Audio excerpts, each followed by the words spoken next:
Hey everyone, welcome. Operator? Yes? Ordis wonders, what are you thinking about? Saying hello to my friends, Ordis. You can't pay him enough for his comedic relief when I'm trying to say hello, but welcome back to what is, I think, our last Warframe quest in a bid to get it all done before Warframe 1999 arrives. Now, I don't think that this will actually air before Warframe 1999 comes out. I think that we're going to have a little pause in the story, but I could be very wrong. Like, I could be. I 100% could, because it's supposed to be announced at the Game Awards, which is in a few days from today. And I, for one, don't know if they'd shadow drop, like stealth drop 99 in the middle of the ad awards. Maybe they will, maybe they won't. I don't know. I've got people telling me two different things, so we're going to see. So on the off chance that 99 has already come out and you're seeing this, I hope you enjoyed it. I hope you enjoyed the whole story. I hope I enjoyed the whole story. But we got this quest that I remember the least. Warframe Whisper in the Walls. I barely remember this.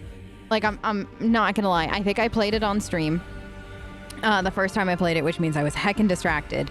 And then I've only played it once. And I feel like this is gonna play a lot into the lore coming for 99. So this might arguably be one of the more important quests. So, I got coffee, and we're gonna hit replay. Let's go. What happened? Anything? Yoo-hoo! Anybody? No.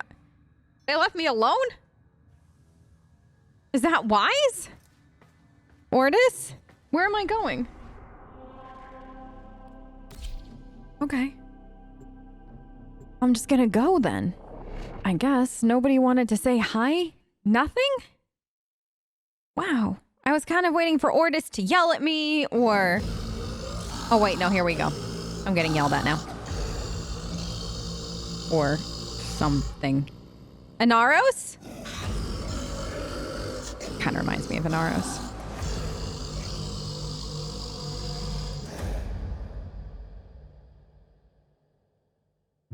No.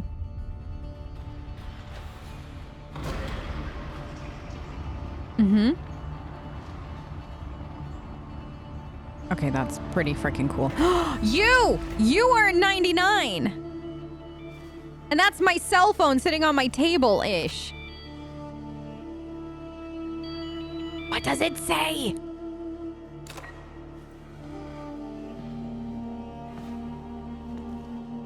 Kitten!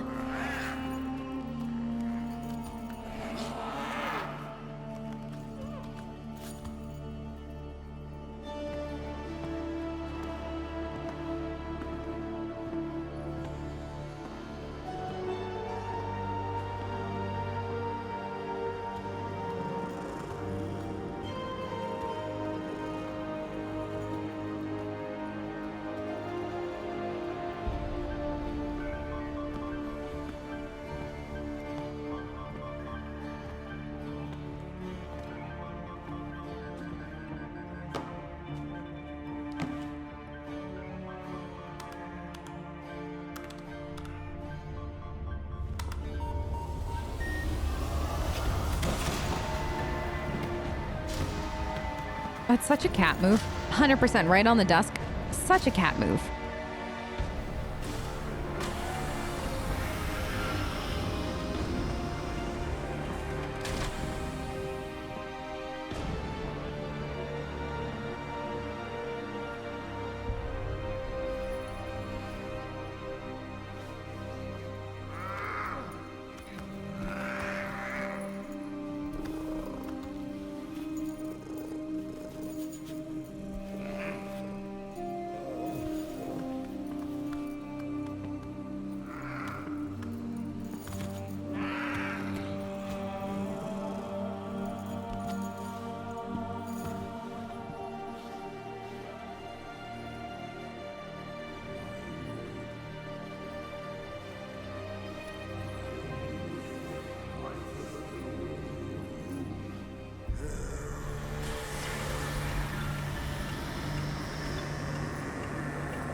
Okay. That made a little bit of sense, but not much. Ah, my lonely vigil is over. Follow me, Tenno, and on no account wake the family. Okay. Despite their conflicts, they sleep in peace. But a solitary dream plagues me. Okay. Yeah, whatever you need. That whole You scene. must understand.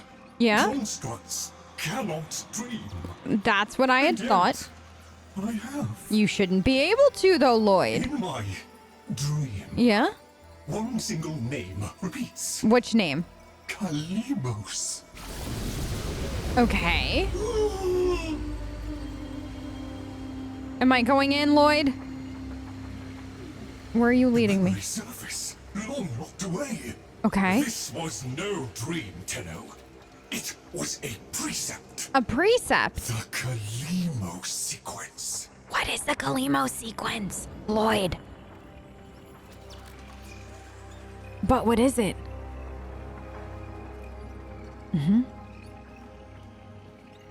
He's not gonna tell us. Lloyd is literally gonna tell us F all. Good luck. I mean, he'll probably tell us more as we go along, but you know what I mean.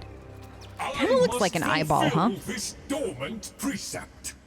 The Kalimo sequence has begun, and it cannot be undone.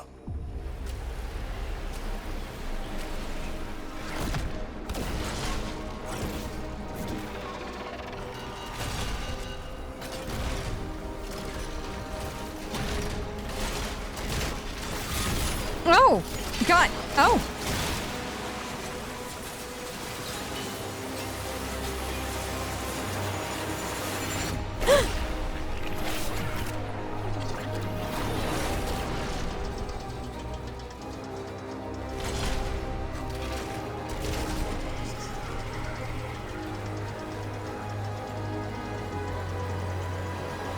Whoa.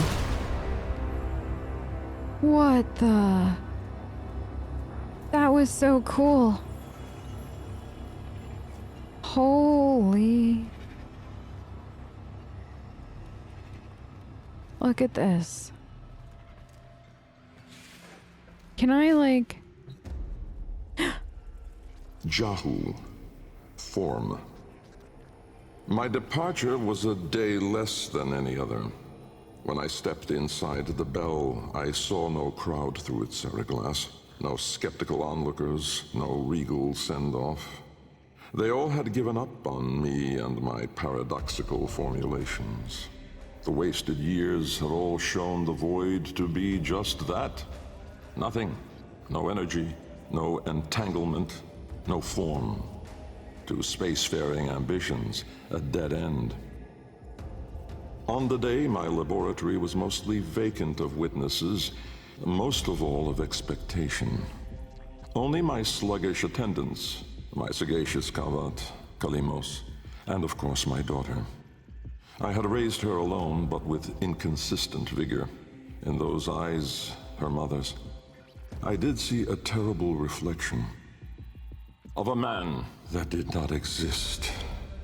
A brave and principled man about to make history.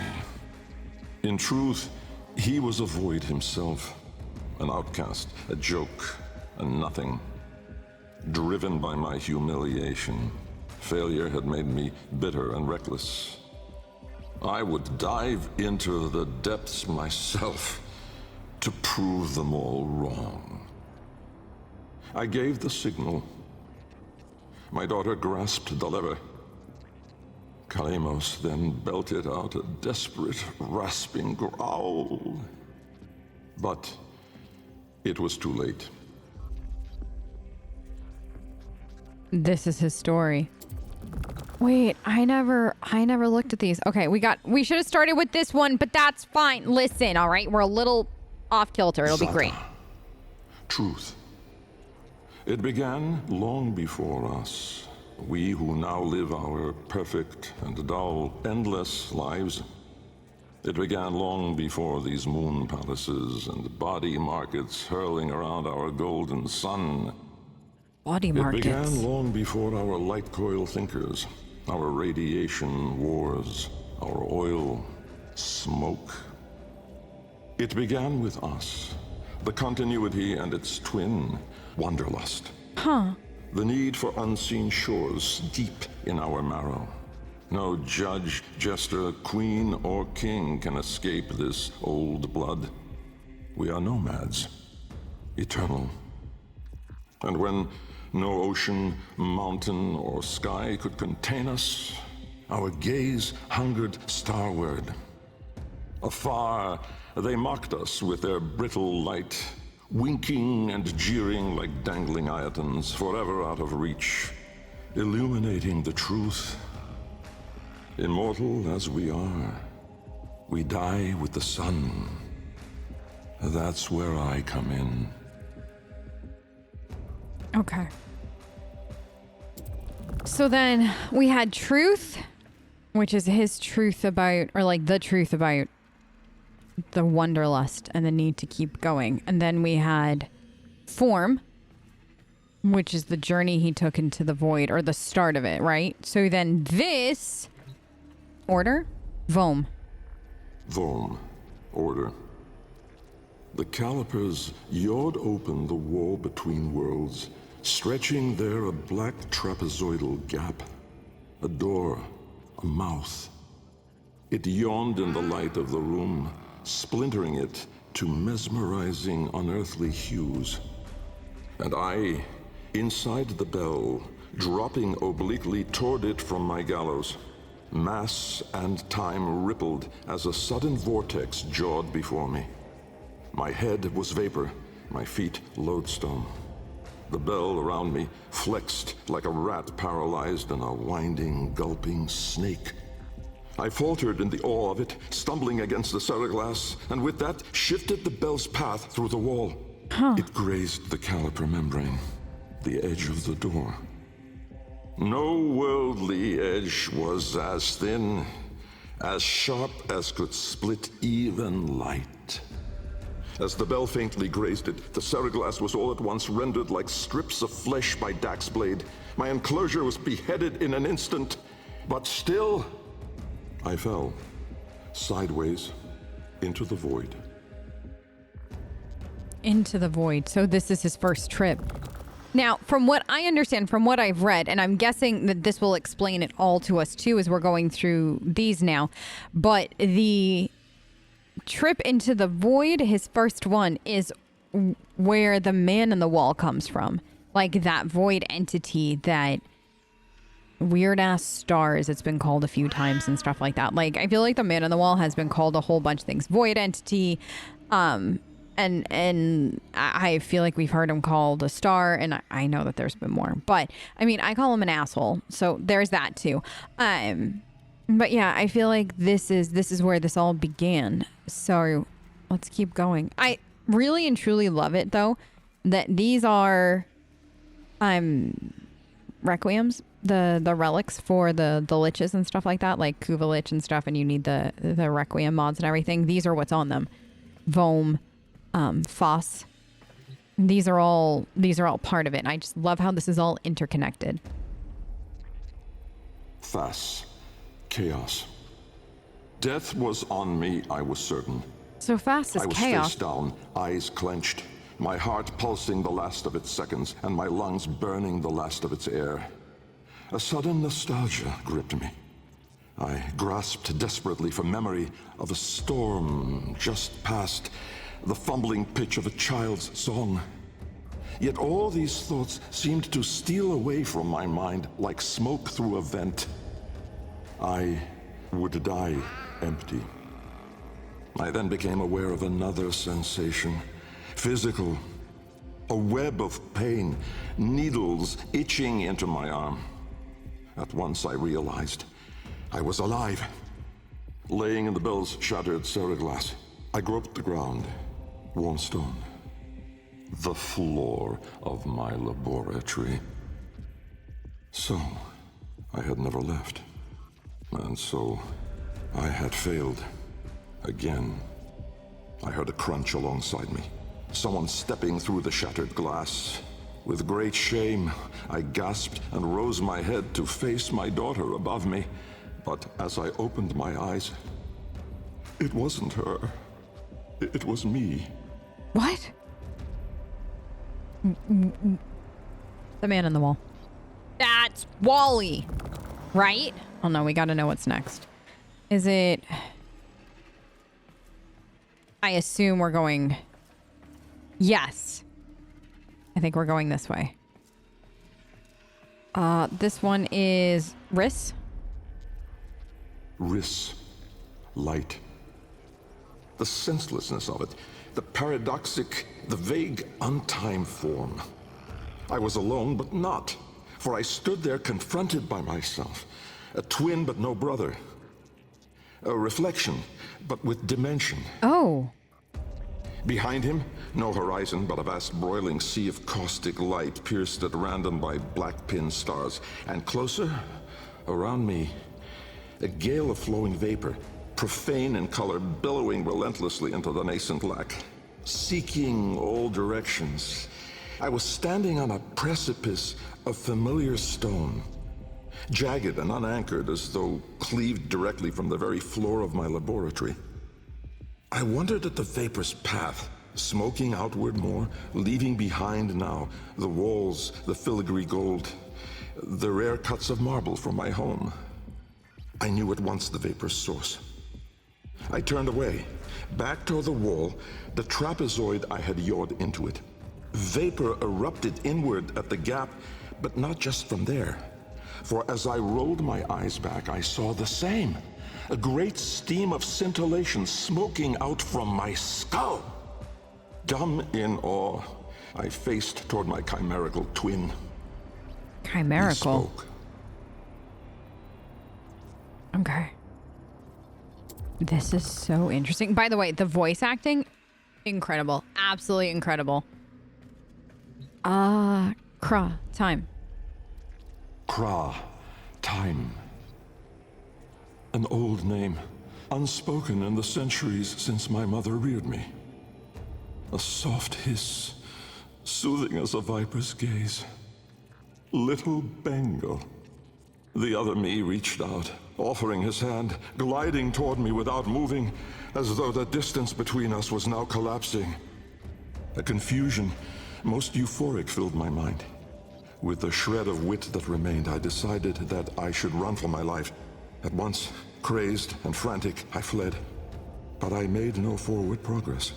Instead, the world compressed ever more around me, as though I were an anchor pulling the shore to reach.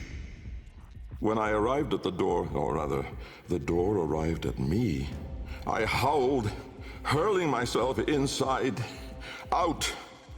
And then and there I was, lost and unlost, howling on the floor in harmony with my wretched Kalimos, lacerated in flesh and heart, scattered as the bell glass, spilling blood and stomach on the cold stone floor. But I sensed the other there, at the wall's breach behind me, reaching still. I screamed, but my voice was gone. Forever. I looked, but my eyes would never see again. I swept my fist across the floor, snatching broken shards, and in gripping tightly, I filled my hands with ink. Close it, I wrote. You know what's really interesting there, outside of like all of that? He had mentioned that he heard what he hadn't heard since he was a child, which was his mother called him Little Bengal. The real interesting thing, though, is that the man in the wall calls you kiddo. Like, that's the whole thing, is hey, kiddo. But if you pay attention to the story, that's what your dad had called you, was kiddo. Like, the hey, kiddo was a line directly from your dad. So it's like the man in the wall, whatever it is fascinated by your childhood memories, pulling, tearing at that side of you, that side that, you know, if you're an adult, you've probably forgotten in a lot of ways. And if you're a kid, well, I mean, you saw what they were going through on the Zeramin. They needed any comfort they could get, I'd imagine. Netra. Decay. Time, to us, is all but conquered. Our sacred kuva moves us on to new skin. We numb to our daily, yearly trifles, and remedy those memories that bring lasting misery. With all our misdeeds, our excess, our indignity, we are haunted by nothing. Can you imagine? But not for me. For with each passing day, there grew within a tumorous idea. It was minute in those early days, the pale-reaching digits severed on the floor, studied with reverence, with greed. And it swelled larger in the latter days. The regal domes, the rail dedications, the unholy Zariman parade. I had put the stars within reach, but at what cost? I never spoke of him, that man, trapped in the wall. And while there have been countless souls who have followed me through with their light skippers and field wave skins and vari-eyed instruments, not a single one ever saw him. Me. And so it is that I will not take the kuva now, or ever again. What? This is the last skin I'm in. Because of this idea, that I cannot be sure, that in all that smoked commotion, in all that panic and fear, in that bending light and blinding dark, was it I who escaped? Or the other? So he's not sure if it's him or if it's Wally. But why can't it be both? Now this one. Is this the one that I'm... Void. Loke. Lock? Loke. Loke. Void. From brooding gulfs are we beheld by that which bears no name. Its heralds are the stars it fells, the sky and earth aflame. Corporeal laws are unwrit as suns and love retreat. To cosmic madness, laws submit, though stalwart minds entreat. In luminous space, blackened stars they gaze, accuse, deny. Roiling, moaning, this realm of ours in madness lost shall die. Carrion hordes trill their profane accord with eldritch plans. To cosmic forms from tangent planes, we end as we began. That's where the line comes from. Now, I don't know if we're gonna get this lore here or if we got it somewhere else, but supposedly, this remain here, the finger, that's on your railjack if you look closely at the back. I have one responsibility in the Kalimos sequence. Awaken the sleeper. Okay. But I cannot do it alone.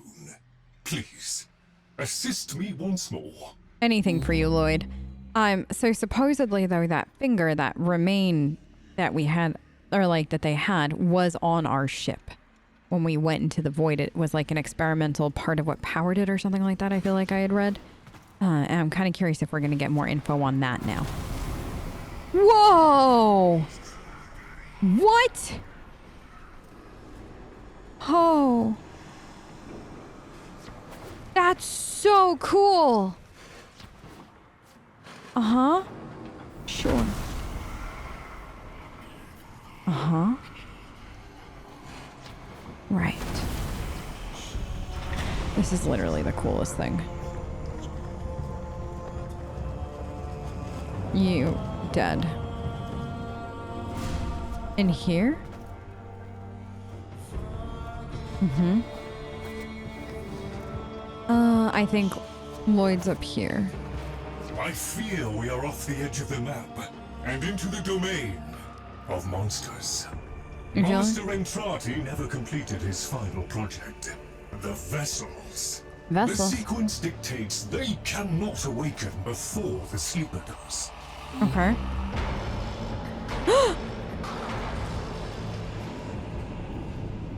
Where am I going? Do you hear that?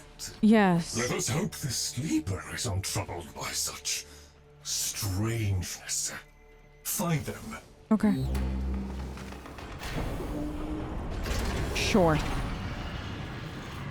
All right, Cora girl. Find the sleeper. Mm-hmm. Now, this is a map, by the way, for... Poor abandoned things, still faithfully following Master Entrati's last command. Yeah. To defend. Show mercy, Tenno. And them. It's interesting that Lloyd has made the distinction of, like, show them mercy, end them.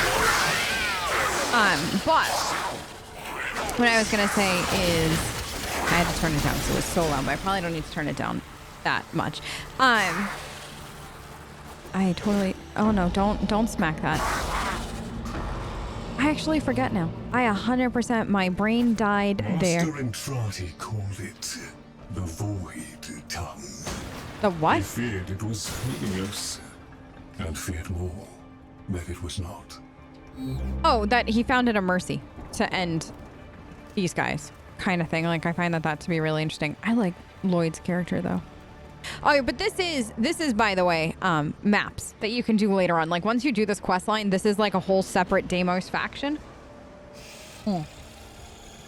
If you're at all curious and you enjoy this area a lot, there's stuff to be had here and everything. So this is not a one-time only situation. You can come back over and over and over again.